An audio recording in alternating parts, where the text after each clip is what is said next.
আসসালামু আলাইকুম প্রিয় দর্শক, আলোচনায় আপনাদের সকলকে আমন্ত্রণ জানাচ্ছি তথাকথিত সো কল্ড নির্বাচন নিয়ে কথা বলার জন্য। জি, আপনি যে শব্দ দুটি বললেন এখান থেকে আমি শুরু করতে চাই। কেন আপনি তথাকথিত বললেন? এত চমৎকার ডক্টর ইউনূস পারেন তো, উনি আকাশে উড়ে যাওয়ার চেষ্টা করছিলেন, উল্লাস দেখলে আপনি সো কল্ড কেন বললেন, তথাকথিত কেন বললেন? সেখান থেকে যদি একটু শুরু করেন।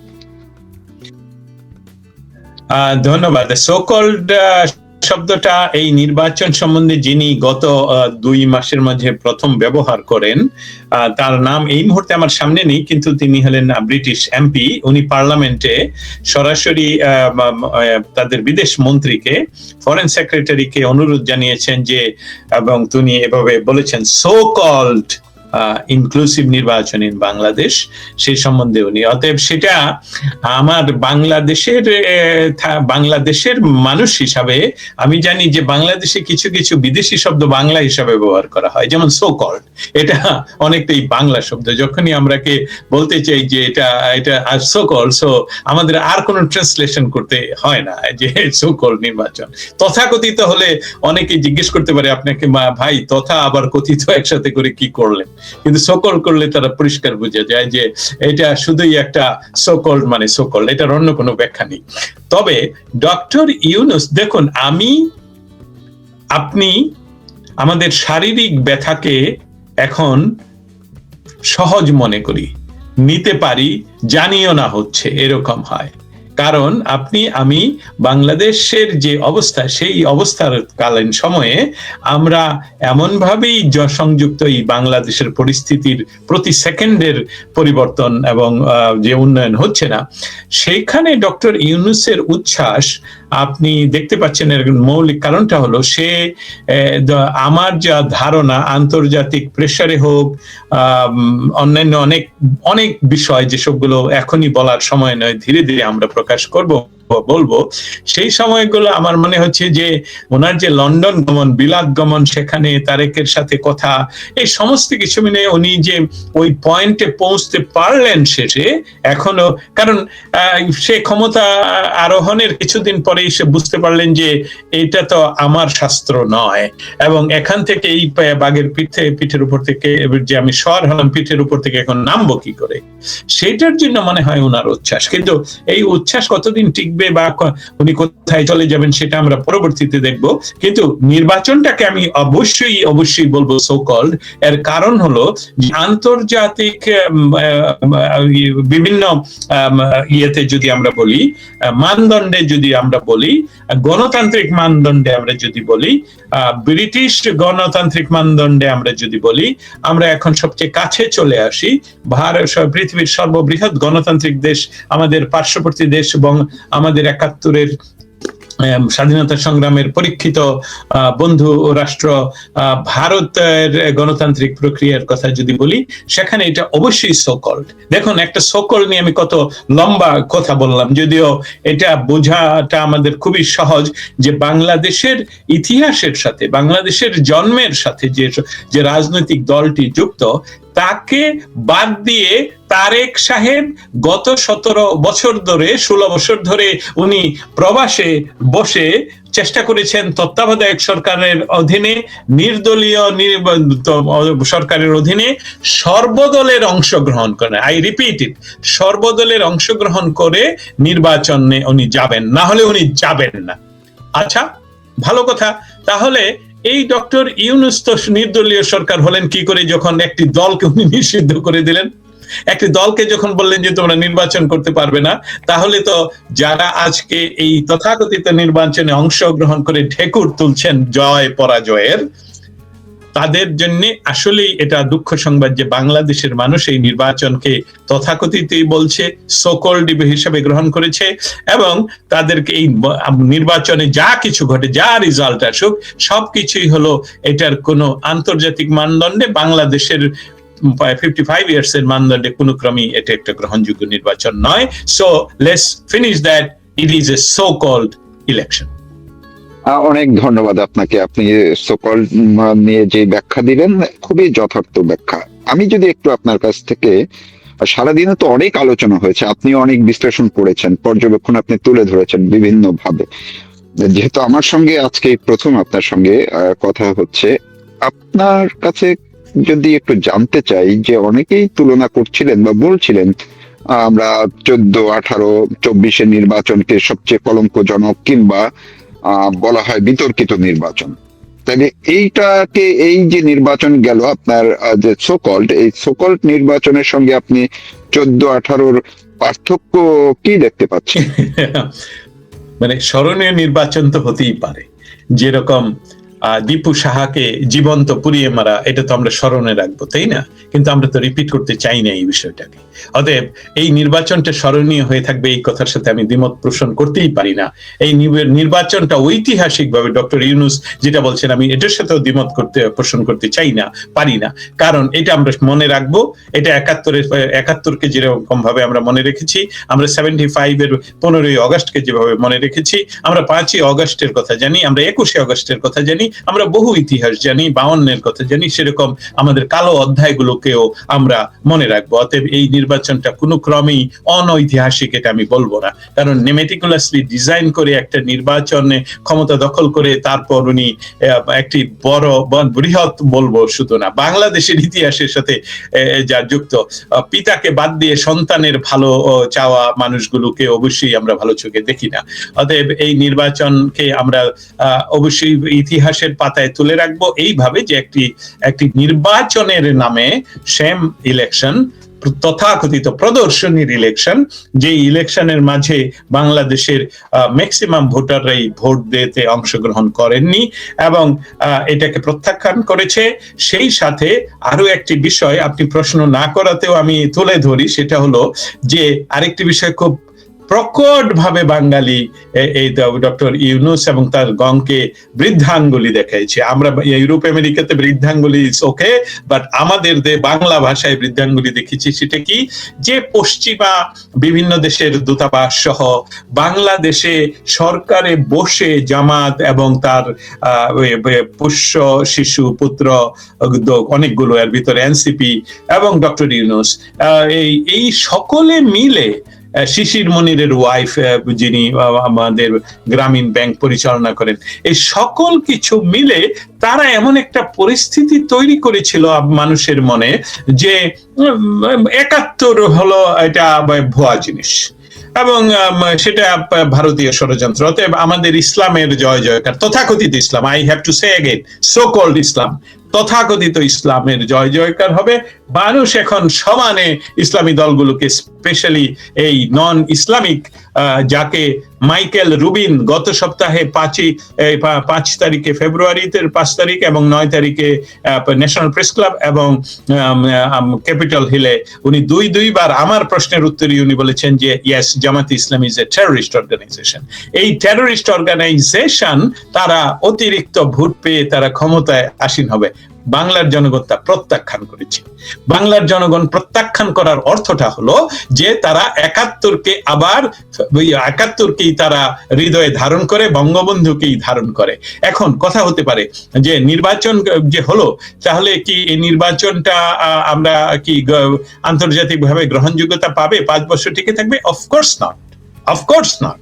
কারণ তারেক জিয়াকে নিজেকেই নিজের আয়নার সামনে, আমি গণতন্ত্রের আয়নার সামনে দাঁড়াতে বলছি যে আপনি যে 16 বছর চিৎকার করেছেন, আপনি যে আন্দোলন করেছেন যে সর্বদলীয় অংশগ্রহণে একটি নিরপেক্ষ তত্ত্বাবধায়ক সরকারের অধীনে নির্বাচন চাই, আপনি সুযোগ পাওয়াতেও তো সেটার মধ্যে আপনি নেই।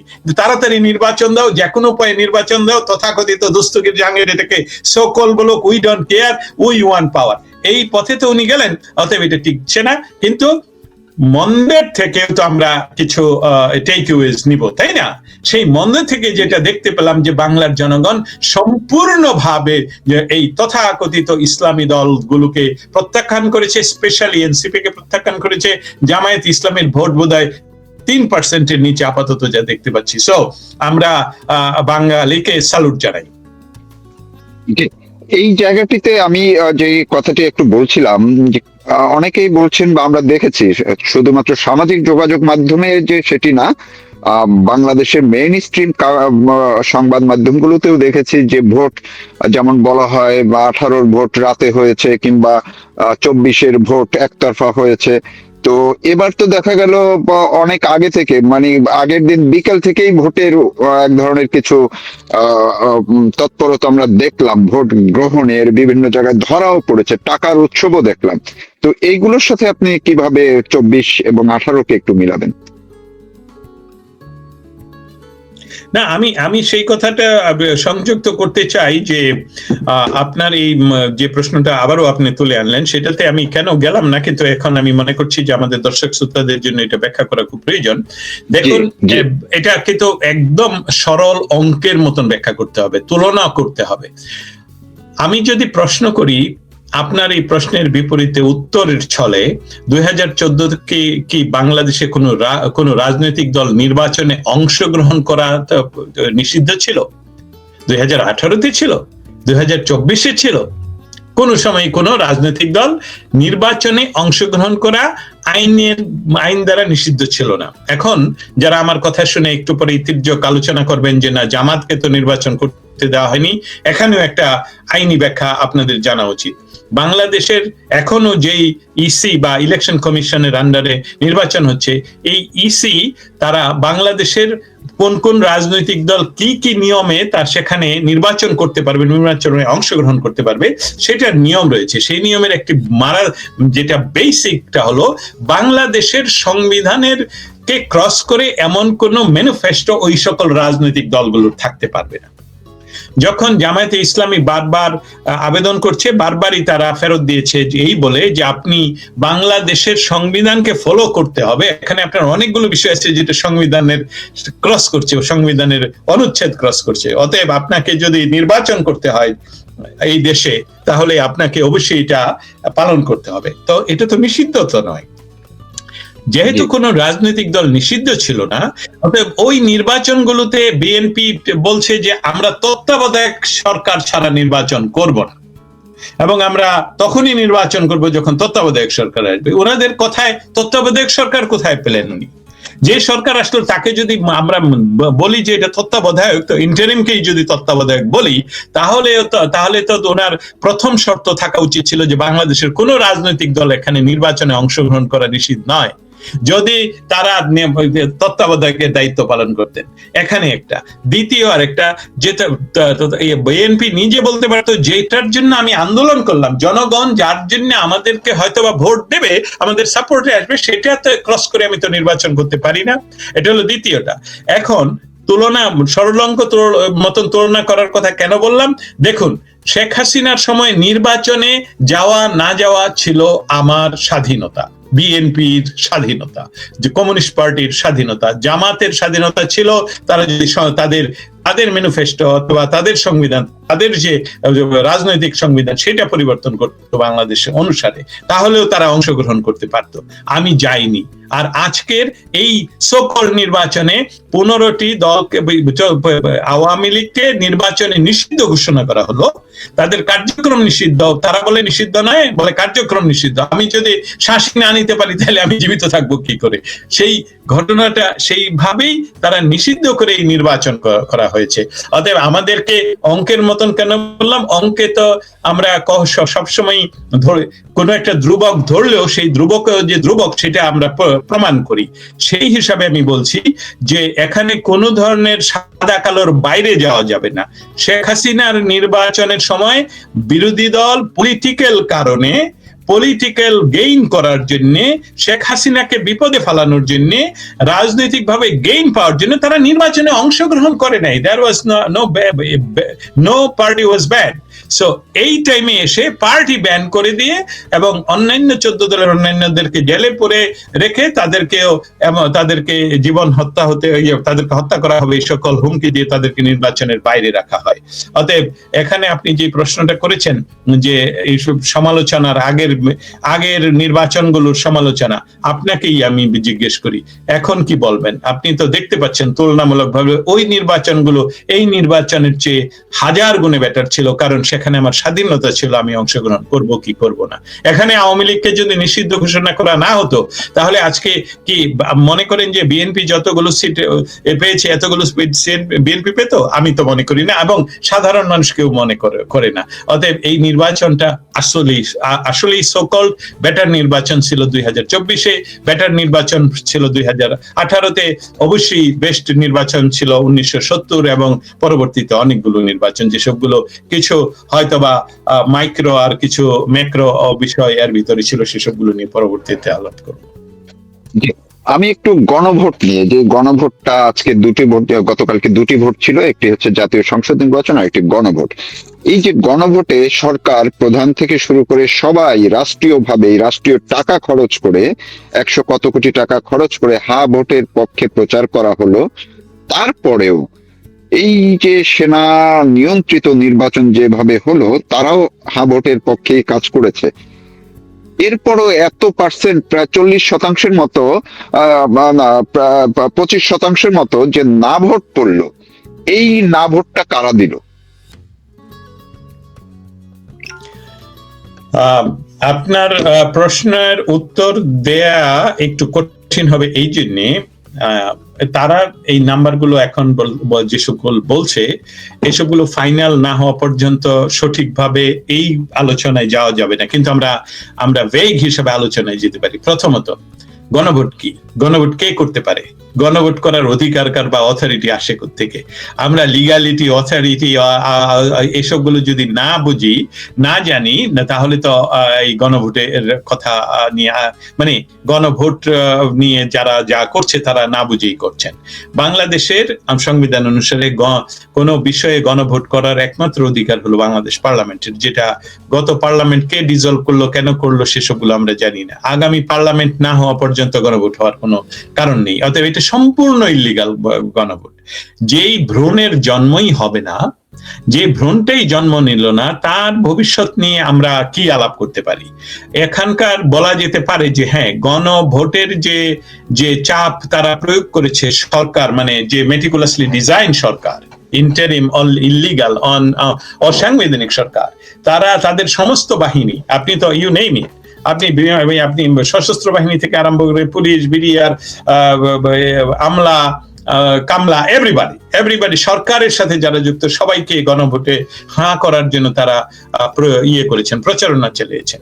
এবং সেই প্রচারণার পরেও যেই মানুষগুলো গণভোটে অংশগ্রহণ করেনি, সেটা তো মানুষের সিগন্যাল, যেটা রাজাকারদেরকে তারা যেরকম প্রত্যাখ্যান করেছে, সেরকম সাধারণ মানুষ, তাদের শিক্ষাগত যোগ্যতা কম হতে পারে কিন্তু তাদের জ্ঞান কত অপরিসীম। দেখুন যে তারা এই গণভোটে না ভোট দিল, এবং সেটা 25% যদি তারা বলে থাকে, আমি মনে করি এটা 75 to 80%। আমার এই ধরনের এক্সটেনশন করতে হবে আর কি তাদের। অতএব সেখানে এই প্রত্যাখ্যিত এবং ইল্লিগাল গণভোটের অবশ্যই আমি যেটা ভবিষ্যৎ দেখছি একেবারেই ডার্কের অর্থ হলো, এটা আমি ভেঙে দিই আপনাকে এখন। আমি মনে করেছিলাম যে ফাইনাল রেজাল্টের পরে বলবো, সেটা ভেঙে দিচ্ছি। দুঃস্বপ্ন হতো বাংলাদেশে যদি এই এনসিপি, ইউনূস এবং জামাতের এরা মেটিকুলাসলি ডিজাইন করে তারা যদি ক্ষমতায় দখল করতে পারতো ইলেকশন করে, তাহলে এই গণভোটের একটা ভিত্তি থাকতো। এই গণভোটের আপাতত আর কোনো ভিত্তি থাকবে না। এর কারণটা হলো বিএনপি কিন্তু কেউ স্বীকার করুক আর না করুক, আলটিমেটলি বাংলাদেশের দ্বিতীয় বৃহত্তম দল। তার জন্ম কোথায়, কিভাবে, না ওই ইতিহাসে এখন গেলাম না, কিন্তু সেই যে দ্বিতীয় বৃহত্তম দল হিসেবে তার এলিমেন্ট গুলোর মধ্যে তারা এককভাবে জামাতপন্থী নয়, এককভাবে ইসলামপন্থী নয়, এককভাবে পাকিস্তানপন্থী নয়, এককভাবে তারা ভারত বিরোধী নয়, তারা একটা সংকর পার্টি।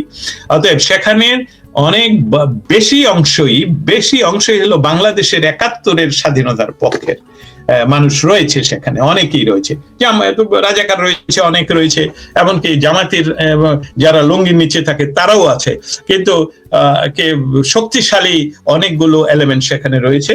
তার অর্থ হলো যে এই তথাকথিত নির্বাচনে কিছুদিনের জন্য হলেও যদি তারা সরকার গঠন করতে চেষ্টা করে আর না করতেও পারে, সেটা আমি যেভাবেই যাক, যে না ভোটের অস্তিত্ব আর টিকলো না। কারণ জামাতকে না বলাই হলো না ভোটের না, ইউনূসকে না বলাই না ভোটের না, এনসিপি কে না বলাই না ভোটের না। এমনকি আমি এটা মনে করি যে স্পেশালি বিএনপির যে সকল সামনের সারির নেতৃবৃন্দ যারা নিজ মুখে বঙ্গবন্ধু বাংলাদেশ জয় বাংলাকে ধারণ করে বিশ্বাস করে, আওয়ামী লীগের বিরোধিতা তারা করবে কারণ ক্ষমতার জন্য, তারা নির্বাচিত হয়ে এসেছে সেখানে। এটা ইঙ্গিত করে যে গণভোটের না হয়েছে না হয়েছে না হয়েছে, তারা যদি 100% হ্যাঁ বলে, এটার কোনো ভবিষ্যৎ নেই।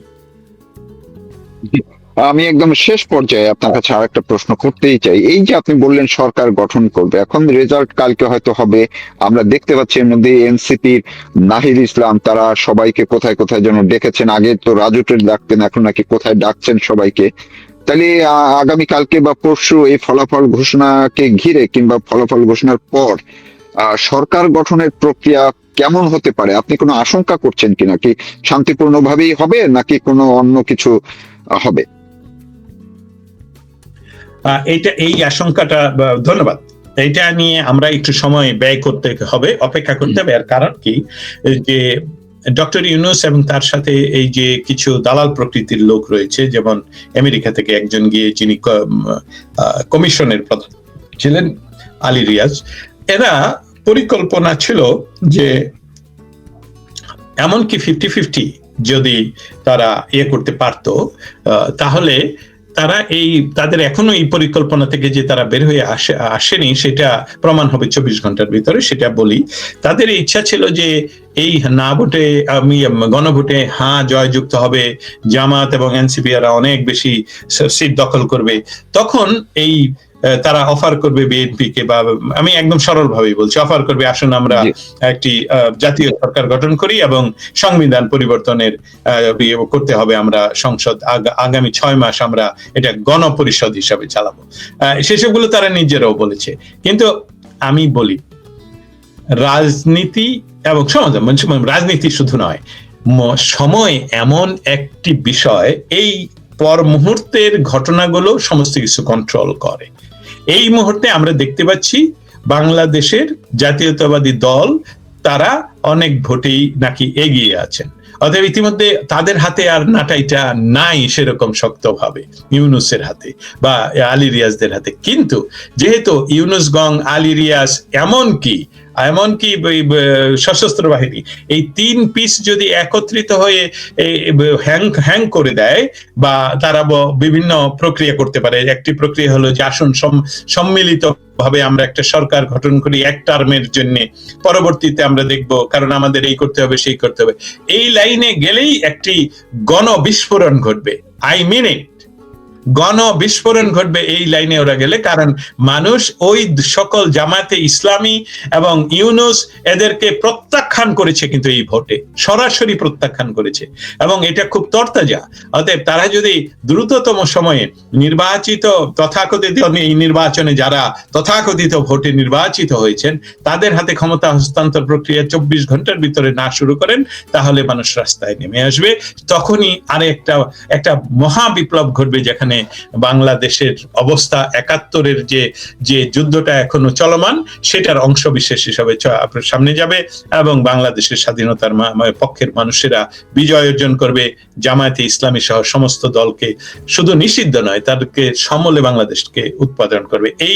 এইখানে এই বিষয়টা আমি মনে করি যে এই ভূমিটা এখন উর্বর হয়েছে, এই জন্যে মানুষ তাদের ভোট তাদের ওইটা প্রকাশ করেছে যে আমরা তোমাদেরকে চাই না।